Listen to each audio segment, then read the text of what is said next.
Welcome to complete course destination.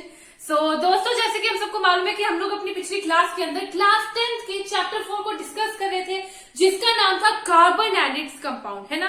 तो पिछली कुछ क्लासेस से हम इस चैप्टर को डिस्कस करते आ रहे हैं, है ना। तो लास्ट की क्लास में हम लोगों ने क्या डिस्कस किया था? About the versatile nature of carbon, that why carbon element is that much versatile. इतना ज्यादा वर्सेटाइल क्यों होता है हमारा कार्बन? तो इस बारे में हम लोगों ने पिछली क्लास के अंदर डिस्कस किया है। तो आज की क्लास में हम लोग क्या करेंगे, उसी के अगले टॉपिक से स्टार्ट कर लेंगे, है ना।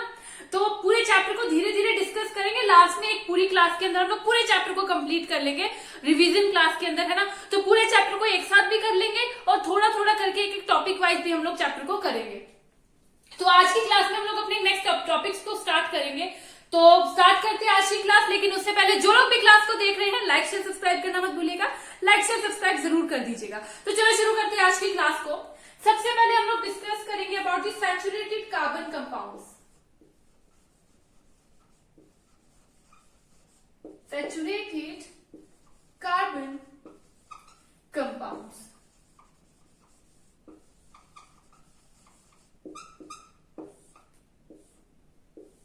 सबसे पहले क्या डिस्कस करने वाले हैं हम लोग? सैचुरेटेड कार्बन कंपाउंड्स को डिस्कस करने वाले हैं। तो देखो, हमने इस बारे में थोड़ा सा पिछली क्लास में भी डिस्कस किया था कि जब एक कंपाउंड के अंदर जब कार्बन दूसरे कार्बन के साथ सिंगल बॉन्ड से कनेक्ट हो, सिंगल बॉन्ड से लिंक्ड हो, तो उसको बोल दिया जाता है सैचुरेटेड कार्बन कंपाउंड्स, है ना। तो हम लोग कह सकते हैं कि जो सैचुरेटेड है उनमें क्या है, वैलेंसीज जो है, उनकी वैलेंसीज है वो सिंगल बॉन्ड से सेटिस्फाई हो जाती है। हम लोग ऐसा कह सकते हैं सैचुरेटेड कार्बन कंपाउंड्स के बारे में। और हम लोग लिख सकते हैं the valencies of all the atom, the valencies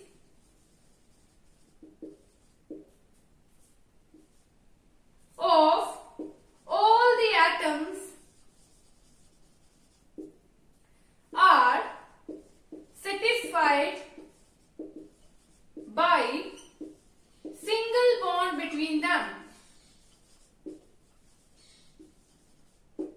ऐसा हम लोग कह सकते हैं कि जो सैचुरेटेड कंपाउंड्स होते हैं, कार्बन कंपाउंड्स होते हैं, इनके अंदर जो वैलेंसीज होती हैं एटम्स की, वो कैसे सेटिस्फाई हो जाती है? सिंगल बॉन्ड की वजह से सेटिस्फाई हो जाती है। ऐसा हम लोग अपने सैचुरेटेड कार्बन कंपाउंड्स के बारे में कह सकते हैं। उसी के साथ साथ हम लोगों ने क्या डिस्कस किया था कि जो सैचुरेटेड कार्बन कंपाउंड्स होते हैं, ये कंपाउंड्स बहुत ही ज्यादा, इनके अंदर जो रिएक्टिविटी होती है बहुत ही ज्यादा कम होती है। They are not very reactive, they are not very reactive. ऐसा हम लोग नहीं कह सकते इनके बारे में कि ये रिएक्टिव होंगे, ये बहुत ही ज्यादा कम रिएक्टिविटी रखते हैं, ठीक है। तो ऐसा हम लोग सैचुरेटेड कार्बन कंपाउंड्स के बारे में कह सकते हैं। और इनकी एग्जांपल क्या थी? इनकी एग्जांपल थे हमारे alkanes. Alkanes are the example of saturated carbon compounds, जिसका फॉर्मूला क्या होता है? CnH2n+2। ये हमारा फॉर्मूला होता है अल्केन्स का, ठीक है। जहां पर n क्या है? n represent the natural number,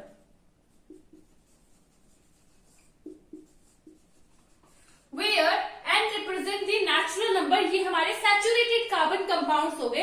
ऐसे कंपाउंड्स जिनके अंदर जो कार्बन है दूसरे कार्बन एटम के साथ लिंक होता है विद अ सिंगल बॉन्ड, उसी को सैचुरेटेड कार्बन कंपाउंड्स कह दिया जाता है। हम लोग ये भी कह सकते हैं कि जो इनकी वैलेंसीज होती है सभी एटम्स की, वो सेटिस्फाई हो जाती है सिंगल बॉन्ड की वजह से, ठीक है। और ये बहुत ज्यादा रिएक्टिव नहीं होते, रिएक्टिविटी इनकी कम होती है। उसी के साथ इनका जो एग्जाम्पल है अल्केन्स है, जिसका फॉर्मूला होता है CnH2n+2, जहां पर n क्या है? n represents the natural number 1 2 3 4, ठीक है। तो ये बात हो जाती है हमारी अल्केन्स की। अब इसके बाद हम लोग क्या करेंगे? अल्केन्स की एग्जांपल देखेंगे। देखो, हमारे पास CnH2n+2 है। अगर यहाँ पर n की जगह हम लोग 1 डालते हैं, अगर n की जगह हम लोग 1 डालते हैं तो हमारे पास क्या बनता है formula? Then we got C, n की जगह 1 डाला, H2n की जगह 1 डाला, तो हमारे पास क्या आ गया? CH4 आ गया, है ना। हमारे पास क्या आ जाता है? CH4 आ जाता है, ठीक है। अगर हम लोग n की वैल्यू 2 डालते हैं, अगर हम लोग n की वैल्यू 2 डालते हैं तो हमारे पास क्या बनता है?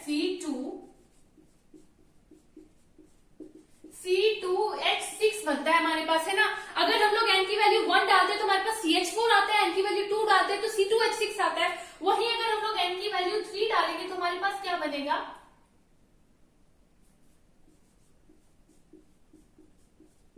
C3H8।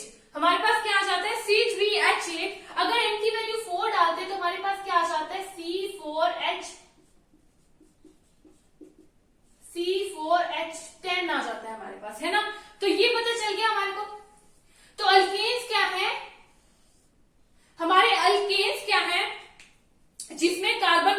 सिंगल बॉन्ड है, ठीक है। और यहाँ पर हमारे अगर n की वैल्यू 1 2 3 4 डालते हैं तो हमारे पास ये कुछ फॉर्मूले आ जाते हैं, CH4 C2H6 C3H8 and C4H10, ठीक है। अब इनके नाम कैसे लिखे होंगे हम लोग, हमारे पास फॉर्मूले तो आ गए हैं CH4 C2H6 C3H8 C4H10, अब इनके नाम कैसे लिखेंगे ये बात आती है ना। तो देखो नाम लिखना हम लोग सीखेंगे अभी। सबसे पहले तो हमारे पास हम लोग के पास CH4 है, इसका नाम किस तरह से लिखा जाएगा। देखो इसके अंदर एक कार्बन एटम है, कार्बन एटम कितना है, एक। जहां पर एक कार्बन एटम होता है वहां पर हम लोग क्या यूज करते हैं, मिथ। जहां पर हमारे पास एक कार्बन एटम होता है वहां पर हम लोग क्या यूज करते हैं, मिथ। और हमारा ये है किसका है, अल्केन्स का। अल्केन के फॉर्मूले से हमारे पास CH4 आया ना, तो यहाँ पे पीछे क्या है, ANE, एन है। तो हम लोग क्या करेंगे, मिथ में ANE जोड़ देंगे, हमारे पास बन जाएगा मिथेन। क्या बन गया, मिथेन। मतलब कि नंबर ऑफ कार्बन एटम कितने हैं उसके बेस पे हम लोग मिथ लिख देंगे, मतलब उसका नाम लिख देंगे। 1 कार्बन एटम है तो मिथ लिख देंगे। और हमारा किससे बिलोंग कर रहा है, ये अल्केन्स से बिलोंग कर रहा है। और अल्केन्स में क्या, क्योंकि अल्केन्स के फॉर्मूले से इसकी फॉर्मेशन हुई है, और अल्केन्स के साइड लास्ट में क्या है, ANE, तो हम लोग ANE इसके साथ भी ऐड कर देंगे, हमारा मिथेन बन गया। अब अगर कार्बन एटम 2 होंगे तो हम लोग क्या यूज करेंगे, इथ। अगर हमारे पास 2 कार्बन एटम होंगे तो हम लोग क्या यूज करेंगे, इथ यूज करेंगे, ठीक है। हम लोग क्या यूज कर रहे हैं, इथ यूज कर रहे हैं। और उसी के साथ साथ हमारे पास क्या बन जाएगा, हमारे पास इथ आ गया, और इथ के साथ हम लोग क्या लगाएंगे, एन। प्रीफिक्स हम लोग इथ लगाएंगे और सफिक्स हम लोग एन लगाएंगे, और हमारे पास क्या नाम बन जाएगा, इथेन। हमारे पास नाम बन जाएगा C2H6 का इथेन, ठीक है। अब अगर नंबर ऑफ कार्बन एटम 3 है, अब हमारे पास कार्बन एटम के कितने कार्बन एटम है, 3 कार्बन एटम है। तो 3 कार्बन एटम के लिए हम लोग क्या यूज करते हैं, प्रोप। 3 कार्बन एटम्स के लिए हम लोग यूज करते हैं प्रीफिक्स प्रोप, और सफिक्स यहाँ पे क्या यूज होगा, ऑफ कोर्स ANE, एन। और हमारा क्या बन जाएगा नाम, प्रोपेन। नेम बन गया हमारा प्रोपेन। अब ऐसे ही C4H10 का देख लेते हैं। अब C4 का मतलब क्या, कार्बन एटम कितने हैं, 4 कार्बन एटम है। कार्बन एटम 4 है, मतलब कि 4 के लिए हम लोग यूज करते हैं ब्यूट। 4 के लिए यूज किया जाता है ब्यूट, और उसके बाद हमारा सफिक्स क्या आ जाएगा, एन। तो क्या नाम बन जाएगा, ब्यूटेन, ठीक है। तो मतलब कि नंबर ऑफ कार्बन एटम हमें क्या शो करता है कि कितने पेरेंट चेन के अंदर कितने कार्बन एटम है, ठीक है। पेरेंट चेन हमारी सबसे ज्यादा इंपॉर्टेंट होती है। पेरेंट चेन के अंदर कितने कार्बन एटम्स है ये हमारे पता चल रहे हैं नंबर ऑफ कार्बन एटम से, ठीक है। तो इससे पता चलता है कि कितने कार्बन एटम है पेरेंट चेन में। 1 है मतलब मिथ, 2 है मतलब इथ, 3 है मतलब प्रोप, 4 है मतलब ब्यूट। इसके अगर 5 नंबर ऑफ कार्बन एटम्स होंगे तो हम लोग क्या यूज करेंगे, 5 नंबर ऑफ कार्बन एटम्स है तो हम लोग क्या यूज करेंगे, पेंट। प्रीफिक्स यूज करेंगे पेंट, और सफिक्स क्या आ जाएगा, एन, और नाम बन जाएगा पेंटेन, ठीक है। नाम बन जाएगा हमारे पास पेंटेन। अब अगर 6 नंबर ऑफ कार्बन एटम्स होंगे तो हम लोग क्या यूज करेंगे, हेक्स। हम लोग क्या यूज करेंगे, हेक्स यूज करेंगे, और उसी के साथ साथ हमारा सफिक्स क्या आ जाएगा, एन, और क्या बन जाएगा, हेक्स एन। अगर 7 नंबर ऑफ कार्बन एटम होंगे तो हम लोग क्या यूज करेंगे, हेप्ट यूज करेंगे, और हमारा सफिक्स आ जाएगा एन, तो क्या बन जाएगा, हेप्ट एन, है ना। ऐसे ही 8 नंबर ऑफ कार्बन एटम अगर होंगे, 8 नंबर ऑफ कार्बन एटम होंगे तो हम लोग क्या प्रीफिक्स यूज करेंगे, ऑक्ट। ऑक्ट प्रीफिक्स हो गया हमारा, और सफिक्स क्या आ जाएगा, एन, तो क्या बन जाएगा नाम हमारा, ऑक्ट एन, है ना। ऐसे अगर 9 नंबर ऑफ कार्बन एटम्स होंगे तो हम लोग क्या यूज करेंगे, 9 नंबर ऑफ कार्बन एटम्स के लिए हम लोग यूज करेंगे non, prefix non, suffix ane, तो क्या नाम बन जाएगा, नॉनेन, है ना। अगर 10 नंबर ऑफ कार्बन एटम्स होंगे तो हम लोग क्या यूज करेंगे, डेस यूज करेंगे, ठीक है। हम लोग क्या यूज करेंगे, डैश यूज करेंगे, प्रीफिक्स और सफिक्स क्या आ जाएगा, एन, तो हमारे पास नाम बन जाएगा डेकेन। क्या नाम बन जाएगा, डेकेन ही नाम बन जाएगा। तो ये इस तरह से हम लोग जो है नाम लिखते हैं अपने अल्केन्स के, ठीक है। नंबर ऑफ कार्बन एटम के बेस पे हम लोग मिथ इथ प्रोप ब्यूट लिख सकते हैं, और उसके पीछे हम लोग एन लगा देंगे क्योंकि ये अल्कीन फैमिली से बिलोंग कर रहे हैं, अल्केन के फॉर्मूले से इन सबकी फॉर्मेशन हुई है, ठीक है। तो इस तरह से हमारे जो है नाम आ जाते हैं। अब हम लोगों ने अल्केन्स के बारे में, सैचुरेटेड कार्बन कंपाउंड्स के बारे में पढ़ा, अल्केन्स उसके एग्जांपल थे, इसके फॉर्मूले से हम लोगों ने बहुत सारे फॉर्मूलेस की फॉर्मेशन की n number of natural numbers को डाल के, ठीक है। अब उन फॉर्मूले के नाम किस तरह से लिखे जाते हैं वो भी देख लिया। अब हम लोग क्या करेंगे, इनके स्ट्रक्चर्स की फॉर्मेशन करेंगे कि किस तरह से हम लोग इनके स्ट्रक्चर्स को फॉर्म कर सकते हैं और किस तरह से जो है इनके डॉट स्ट्रक्चर्स बना सकते हैं। ओके, तो सबसे पहले हमारे पास मीथेन आ जाता है, ठीक है। सबसे पहले हमारे पास क्या आ रहा है, मीथेन आ रहा है। तो मीथेन का फॉर्मूला क्या होता है, CH4। CH4 इसका फॉर्मूला ऑफ मीथेन। तो इसका स्ट्रक्चर किस तरह से बनेगा, सबसे पहले तो कितने नंबर ऑफ कार्बन एटम्स है, 1 कार्बन एटम है ना। जितने नंबर ऑफ कार्बन एटम है उसको लिख देंगे हम लोग। अब कार्बन की वैलेंसी कितनी होती है, हमारे कार्बन की वैलेंसी होती है 4, मतलब कि कार्बन कितनी कैपेसिटी रखता है, 4 नंबर ऑफ कार्बन एटम्स इसके वैलेंस शेल में है। तो हम लोग क्या करेंगे, इस तरह से ड्रॉ कर देंगे। अब हाइड्रोजन एटम कितने हैं, 4। हाइड्रोजन एटम 4 है, तो वो क्या करेंगे, कंबाइन करके कार्बन के पास एक एक एटम था, इलेक्ट्रॉन था उसके आउटर मोस्ट शेल में, है ना। वैलेंस शेल में कितने इलेक्ट्रॉन्स थे, 4 इलेक्ट्रॉन्स थे, मतलब कार्बन की वैलेंसी कितनी हो गई, 4। अब कार्बन को ऑक्टेट कंप्लीट करने के लिए क्या चाहिए, 8 चाहिए, और हाइड्रोजन को ड्यूप्लेट कंप्लीट करने के लिए, हाइड्रोजन की वैलेंस शेल में 1 इलेक्ट्रॉन है, हाइड्रोजन को ड्यूप्लेट कंप्लीट करने के लिए भी 1 इलेक्ट्रॉन चाहिए। तो हाइड्रोजन क्या करेगा, कार्बन के 1 इलेक्ट्रॉन को चारों ओर से हर एक हाइड्रोजन एक कार्बन एटम को इलेक्ट्रॉन को ले लेगा और अपने ड्यूप्लेट कंप्लीट करेगा और कार्बन का ऑक्टेट कंप्लीट होगा। अब हम लोग इसका डॉट स्ट्रक्चर बनाएंगे। पहले हम लोग स्ट्रक्चर्स देख लेते हैं, इथेन इसका डॉट स्ट्रक्चर ही देख लेते हैं पहले हम लोग। तो डॉट स्ट्रक्चर कुछ नहीं करना है, जस्ट इसी स्ट्रक्चर को हम लोगों को डॉट में रिप्रेजेंट करना है, ठीक है। कार्बन है, देखो कार्बन के एक एक वैलेंस इलेक्ट्रॉन थे, ओके। हमारे कार्बन के पास 4 इलेक्ट्रॉन्स थे वैलेंस शेल में, उसने अपने चारों इलेक्ट्रॉन को इस तरह से अरेंज किया। अब हाइड्रोजन के पास कितने थे, हाइड्रोजन के पास भी अपने एक एक इलेक्ट्रॉन थे। अब हाइड्रोजन को कंप्लीट करना था अपना ड्यूप्लेट, तो हाइड्रोजन ने क्या किया, चालाकी से कार्बन के एक एक इलेक्ट्रॉन के साथ अपना ड्यूप्लेट कंप्लीट कर दिया और हाइड्रोजन के ड्यूप्लेट कंप्लीट हो गए और वो एकदम आराम से बैठ गया। अब हमारे कार्बन ने सोचा मुझे भी ऑक्टेट कंप्लीट करना है, तो कार्बन ने क्या किया, कार्बन ने सोचा कि मेरे पास मेरे पास 4 इलेक्ट्रॉन्स है, हाइड्रोजन मेरे साथ शेयर कर रहा है 4 इलेक्ट्रॉन्स, तो मैं ऑक्टेट कंप्लीट कर लेता हूं। तो इस तरह से कार्बन का भी ऑक्टेट कंप्लीट हो गया। ये बिल्कुल गोल होता है, थोड़ा सा टेढ़ा बन गया तो, बट हमारा डॉट स्ट्रक्चर बन चुका है, किसका, मीथेन का डॉट स्ट्रक्चर बन चुका है हमारे पास, ठीक है। तो इस तरह से हमारा डॉट स्ट्रक्चर बनेगा मीथेन का। सेकंड हम लोग इथेन देख लेते हैं। तो इथेन का फॉर्मूला क्या, देखो इसको ऐसे काउंट करके भी देख सकते हैं, carbon 1 1, hydrogen 4 1 2 3 4 complete, carbon 1 hydrogen 4 complete, ठीक है। अगला है हमारा इथेन। तो इथेन का फॉर्मूला क्या होता है हमारा, C2H6। C2H6 हमारे इथेन का फॉर्मूला है। अब यहां पर कितने नंबर ऑफ कार्बन एटम है, 2 नंबर ऑफ कार्बन एटम है, और हमें पता है कि ये अल्केन्स है, अल्केन्स में कितने बॉन्ड होते हैं, सिंगल बॉन्ड होती है बॉन्ड बिटवीन कार्बन एटम। तो कार्बन हम लोग 2 कार्बन एटम्स को जो है ड्रॉ कर लेंगे, दोनों कार्बन एटम्स के बीच में कौन सी बॉन्ड है, सिंगल बॉन्ड है, ठीक है, क्योंकि ये अल्केन्स है। अब कार्बन जो है, कार्बन की कितनी वैलेंसी होती है, 4, यहां पर एक जो है ऑक्यूपाई हो चुकी है, तो 3 बच गई, हम लोग तीनों ड्रॉ कर देंगे इस तरह से, और कितने हाइड्रोजन एटम्स को लिंक कर देंगे। अब हम इसको काउंट करके देख सकते हैं, ठीक है, कि हमारे कंप्लीट हुआ फॉर्मूला है नहीं। C2 हाइड्रोजन 6 1 2 3 4 5 6 हाइड्रोजन 6, तो हमारा ये बन गया स्ट्रक्चर, किसका, इथेन का स्ट्रक्चर बन चुका है, ठीक है।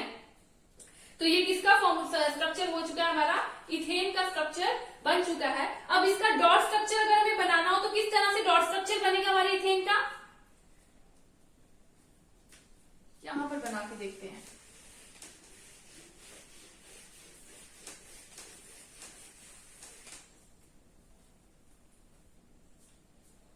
इथेन का डॉट स्ट्रक्चर बनाना है तो पहले हम लोग 2 कार्बन एटम्स को लिख देते हैं, ठीक है। दोनों कार्बन एटम्स आ गए। अब ये कार्बन एटम जो है इसके कितने इलेक्ट्रॉन्स हैं, वैलेंस शेल में 4। ये हो गया हमारा कार्बन एटम। दूसरा कार्बन एटम, ओके। अब हाइड्रोजन एटम्स के पास कितने कितने इलेक्ट्रॉन्स होते हैं, 1। तो हाइड्रोजन ने भी भाई अपना 1 शेयर कर दिया।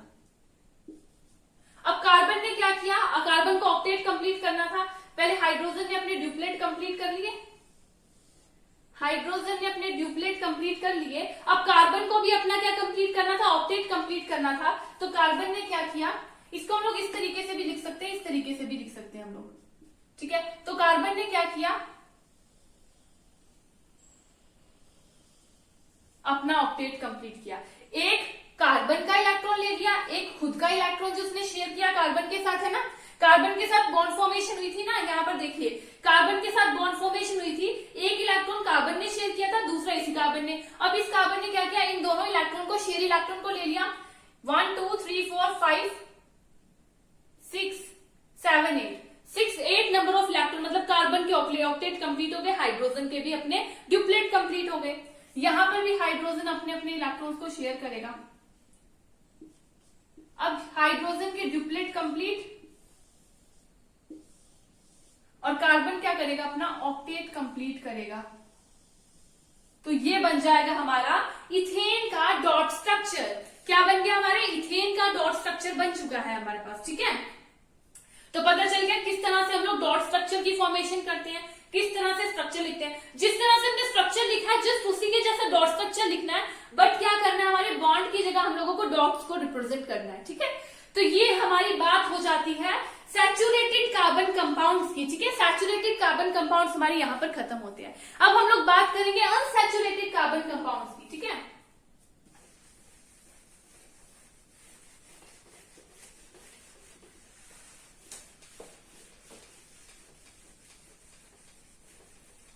अब हम लोग बात कर लेंगे अनसैचुरेटेड कंपाउंड्स की।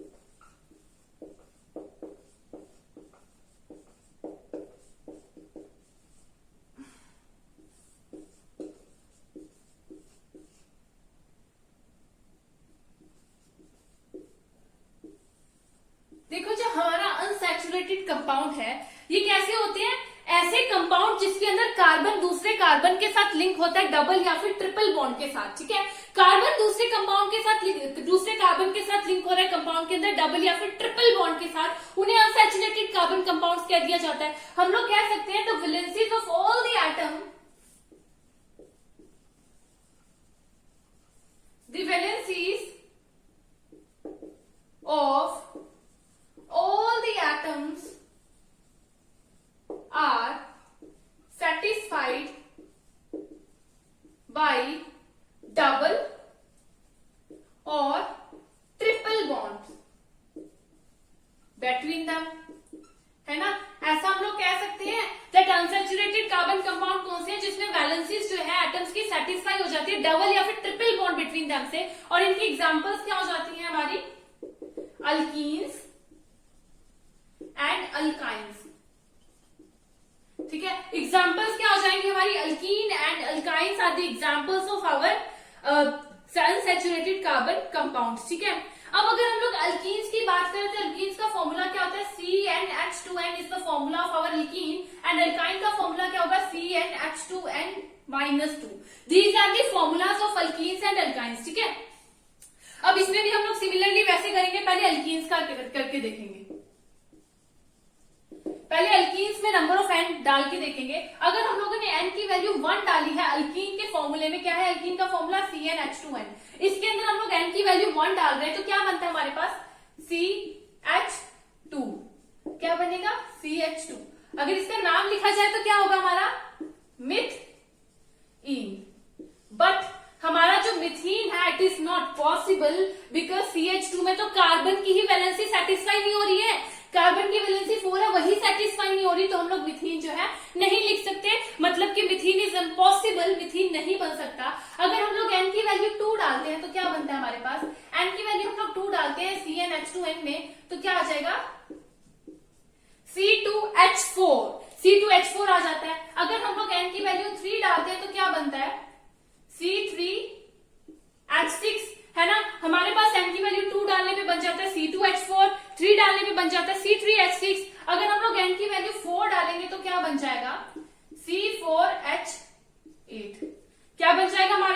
1,2,3,4 H8, ठीक है। तो इस तरह से हमारे अल्कीन्स की फॉर्मेशन हो जाती है। मिथीन इज नॉट पॉसिबल। तो इनके नाम किस तरह से रखे जाएंगे? सिमिलरली जैसे हम लोगों ने अल्केन्स में रखे थे उसी तरह से हम लोग अल्कीन्स में भी नाम रखेंगे। तो 2 number of carbon atom means इथ, 2 number of carbon atom means इथ। एंड हमारा कौन से ग्रुप से बिलोंग कर रहा है? ये अल्कीन्स, ये अल्कीन से बिलोंग कर रहा है, तो EN आ जाएगा। तो अल्कीन्स मतलब क्या होता है? When carbon has 2 bond between second carbon atom, मतलब कि जब 2 बॉन्ड्स की फॉर्मेशन होगी तो हम उसे कह देंगे अल्कीन्स, ठीक है। तो ये क्या हो जाएगा? इथीन। वैसे ही हमारे इसका नाम क्या हो जाएगा? प्रोपीन, ब्यूटीन, ये हो जाएंगे हमारे इथीन, प्रोपीन, ब्यूटीन, ठीक है। अब इनके स्ट्रक्चर्स देख लिया हम लोग। इथीन का स्ट्रक्चर सबसे पहले हम लोग देखेंगे। तो इथीन का स्ट्रक्चर किस तरह से होगा? हमें पता है कितने कार्बन एटम है? 2 कार्बन एटम है, 2 कार्बन एटम है। एंड दोनों कार्बन एटम के बीच में कौन सी बॉन्ड होनी चाहिए? हमारी अल्कीन है, अल्कीन है मतलब डबल बॉन्ड होनी चाहिए, ठीक है। डबल बॉन्ड हो गई। अब इसके पास देखो कार्बन की वैलेंसी 4 थी, ठीक है। 2 बॉन्ड यहाँ पर 4 बॉन्ड्स बनती हैं, 2 बॉन्ड्स यहाँ पर बन चुकी हैं। कितनी रह चुकी है हमारे पास? कितनी बॉन्ड्स रह चुकी है हमारी? 2 बॉन्ड्स रह चुकी हैं। तो इसने 2 बॉन्ड्स हाइड्रोजन के साथ बनानी है और यहाँ पर भी सेम होगा। यहाँ पर क्या हो जाएगा? हाइड्रोजन लिंक हो जाएगा। तो ये हो जाएगा हमारा इथीन का स्ट्रक्चर। अगर डॉट स्ट्रक्चर की बात करें, डॉट स्ट्रक्चर किस तरह बनेगा इथीन का? तो देखो कार्बन है, कार्बन है, 2 बॉन्ड्स थी इनके बीच में। अब यहां पर देखो, यहां पर कार्बन ने अपने अपने 1 इलेक्ट्रॉन दे दिए, यहां से हाइड्रोजन ने अपने अपने 1 इलेक्ट्रॉन दे दिए, ठीक है। अब हाइड्रोजन को तो कंप्लीट करना अपना ड्यूप्लेट, हाइड्रोजन ने अपने अपने ड्यूप्लेट्स को कंप्लीट कर लिया, ठीक है। यहाँ पर हाइड्रोजन ने अपने अपने ड्यूप्लेट्स को कंप्लीट कर लिया। अब कार्बन को ऑक्टेट कंप्लीट करना 1 2 3 4 5 6 7 8। तो हाइड्रोजन क्या करेगा? इस तरह से अपना ऑक्टेट कंप्लीट करेगा। कार्बन यहाँ पर भी अपना ऑक्टेट कंप्लीट करेगा 4 5 6 7 8। तो ये स्ट्रक्चर बन जाएगा डॉट स्ट्रक्चर ऑफ इथीन, ठीक है। पता चल गया डॉट स्ट्रक्चर किस तरह से बना हमारा इथीन का। इसी तरह प्रोपीन का स्ट्रक्चर बना लिया हम लोग। प्रोपीन का स्ट्रक्चर बनाए तो प्रोप में कितने कार्बन एटम है? 3 कार्बन एटम्स है, 1 2 3। पैरेंट चेन सबसे पहले हम लोग बना लेंगे। अब देखो प्रोपीन में क्या होता है? इन है, मतलब कि डबल बॉन्ड लगेगी। अब डबल बॉन्ड लगेगी कहां? तो देखो डबल बॉन्ड कहां पर लगती है? हम लोग इस पैरेंट चेन के अंदर कार्बन एटम्स को जो है नंबरिंग दे देंगे 1 2 3 1 2 3। अब जहां पर हमारा 1 है, प्रियोरिटी लिस्ट जहां पर है, जहां पर स्टार्टिंग है, वहीं पर हम लोग जो है डबल बॉन्ड की फॉर्मेशन करवा देंगे, ठीक है। जहां पर प्रियोरिटी देते हैं हम लोग डबल बॉन्ड को, तो जहां पर हमारा 1 नंबर है ना कार्बन, वहीं पर हम लोग जो है डबल बॉन्ड लिंक कर देंगे। अब देखो हमारे carbon atom, first carbon atom की वैलेंसी कितनी होती है कार्बन की? 4, 2 तो कंप्लीट है, तो कितनी बच गई? 3 4, ठीक है। अब यहां पर कार्बन की देखो 1 2 3 कंप्लीट है, 1 बची हम लोगों ने लगा दिया। कितने हैं? 1 है, 3 बची, 2 3 4, ये हो गया। जहां जहां पर हमारे बॉन्ड्स है वहां पर हाइड्रोजन। ये आ जाएगा हमारा किसका फॉर्मूला? प्रोपीन का, ठीक है। पता चल गया प्रोपीन का फॉर्मूला। इसी तरह जस्ट इसी की तरह हम लोग को डॉट स्ट्रक्चर भी बनाना है, बस बॉन्ड्स की जगह डॉट लिख देने हैं। ब्यूटीन का फॉर्मूला देख ले, स्ट्रक्चर देख ले। तो देखो ब्यूटीन का कितना था? 4 कार्बन एटम है, यहां देख ले। नहीं तो कितने कार्बन एटम है ब्यूटीन में? 4, 1 2 3 एंड 4 कार्बन एटम है। पैरेंट चेन हमारी 4 कार्बन एटम, इसमें नंबरिंग दे दे 1 2 3 4। हम लोगों ने यहां से 1 दिया, आप यहां से भी 1 दे सकते हैं। जहां पर 1 लिखेंगे वहीं पर डबल बॉन्ड डाल देंगे। चलो यहीं से लिख देते हैं इस बार हम लोग, इस बार हम लोग 1 यहां पर लिख देते हैं। जहां पर 1 लिखा है वहीं पर प्रियोरिटी देंगे और डबल बॉन्ड लगा देंगे। और हमें पता है कि हमारी अल्कीन है, मतलब एक डबल बॉन्ड ओनली, सिर्फ एक डबल बॉन्ड हम लोग लगा चुके हैं, ठीक है। अब कार्बन की कितनी वैलेंसी थी? 4, 2 बॉन्ड्स इसकी बन चुकी है, कितनी रह चुकी है? 2। तो हम लोग 2 बॉन्ड्स यहां पर बना देंगे 1 और 2। कार्बन की कितनी है? 1 2 3 बन चुकी है, 1 रह गई, 1 यहां पर बना दी। इस कार्बन की 2 बन चुकी है, 2 रह गई, तो 1 2। एंड इस कार्बन की 1 ही बनी है, पूरी 3 रहती है। तो ये हो गया हमारा किसका स्ट्रक्चर? ब्यूटीन का स्ट्रक्चर बन गया, ठीक है। तो इस तरह से हमारे ब्यूटीन का स्ट्रक्चर बन गया। और डॉट स्ट्रक्चर बनाना तो आपको पता ही है कितना सिंपल है ना। तो ये बात हो जाती है हमारी अल्कीन्स की, ओके। अब अल्काइंस की बात कर ले।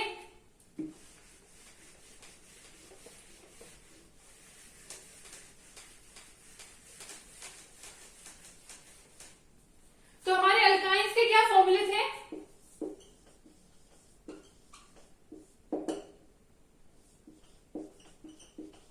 CnH2n-2 is the formula of our alkyne, ठीक है। तो अल्काइन का फॉर्मूला CnH2n-2। इसमें क्या होती है, जहां पर हमारे आइंस आते हैं वहां पर क्या होती है, triple bond between carbon carbon atom. जहां पर आइंस होंगे वहां पर कार्बन कार्बन के बीच में ट्रिपल बॉन्ड होंगे, ठीक है। तो इसके फॉर्मूले लिखिए, इसके अंदर एन की वैल्यू 1 2 3 4 पुट करके अगर हम लोग एन की वैल्यू 1 डालते हैं तो हमारे पास क्या बनता है, CH0, which is not possible. मतलब कि हमारा मिथाइन भी पॉसिबल नहीं है, मिथाइन नहीं बनेगा क्योंकि कार्बन की वैलेंसी सेटिस्फाई नहीं हो रही, कार्बन की वैलेंसी 4 है, ठीक है। अगर हम लोग एन की वैल्यू 2 डालते हैं तो क्या बनेगा हमारे पास, एन की वैल्यू 2 डाली तो C2H2 बन गया। अगर एन की वैल्यू हम लोग 3 डालते हैं तो हमारे पास क्या बनता है, C3H4। हमारे पास क्या बन जाएगा, C3H4। इनके नाम किस तरह से देंगे हम लोग, उसी तरह से नाम देंगे। 2 number of carbon atom means it, 2 number of carbon atoms means it, and उसी के साथ साथ हमारी आइंस है इथाइन, ठीक है। 3 number of carbon atom means prop, and ions है मतलब आइन, प्रोपाइन, ठीक है। इसी तरह से आगे चलेंगे, ब्यूटाइन, ठीक है। ब्यूटाइन के बाद पेंटाइन आ जाएगा, ठीक है। फिर हेक्साइन, हेप्टाइन, ऑक्टाइन, नोनाइन, ठीक है। इस तरह से आगे बनते जाएंगे। तो हम लोग इसका देख ले स्ट्रक्चर किस तरह से बनते हैं। इथाइन का स्ट्रक्चर सबसे पहले C2H2, मतलब पेरेंट चेन में कितने कार्बन एटम है, 2 कार्बन एटम है। पेरेंट चेन में 2 कार्बन एटम्स हैं और हमें पता है कार्बन एटम के बीच में कितनी बॉन्ड्स फॉर्मेशन होंगी, बिकॉज आइंस है तो 3 बॉन्ड की फॉर्मेशन होगी कार्बन के बीच में। दोनों कार्बन के बीच में 3 बॉन्ड की फॉर्मेशन होगी। अब देखो कार्बन की वैलेंसी 4 होती है, 3 तो पूरी 3 बॉन्ड्स तो बन चुके हैं, एक बॉन्ड रह चुका है तो हम लोग वो हाइड्रोजन के साथ अटैच करवा देंगे। तो ये हमारा स्ट्रक्चर बन जाएगा किसका, इथाइन का। ऐसे हम लोग प्रोपाइन का स्ट्रक्चर देख लेंगे। प्रोपाइन में कितने कार्बन एटम है, 3 कार्बन एटम है। पेरेंट चेन में 3 कार्बन एटम है और हम लोगों ने नंबरिंग लिख दी 1 2 3। नंबरिंग लिखकर ही हम लोग हमेशा करेंगे। प्रियोरिटी किसको देंगे, यहाँ पर हम लोग ट्रिपल बॉन्ड की फॉर्मेशन कर देंगे। और हम लोग को अब क्या करना है, हाइड्रोजन अटैच करने। कार्बन को कितने से, 4 चीजों से अटैच होगी, 3 बॉन्ड्स की बन चुकी है, 1 बॉन्ड यहाँ पर हो गई। इस कार्बन एटम की ऑलरेडी 4 बॉन्ड्स बन चुकी हैं तो हम लोग नहीं बनाएंगे। इस कार्बन एटम की 1 बनी है तो 3 बना देंगे। तो ये हमारा स्ट्रक्चर हो जाएगा किसका, प्रोपाइन का स्ट्रक्चर। तो इसी तरह से हम लोग डॉट स्ट्रक्चर्स की भी फॉर्मेशन कर लेंगे। जस्ट इसी स्ट्रक्चर को देख के जहां पर बॉन्ड लगी है वहां पर डॉट्स लगा देंगे, ठीक है।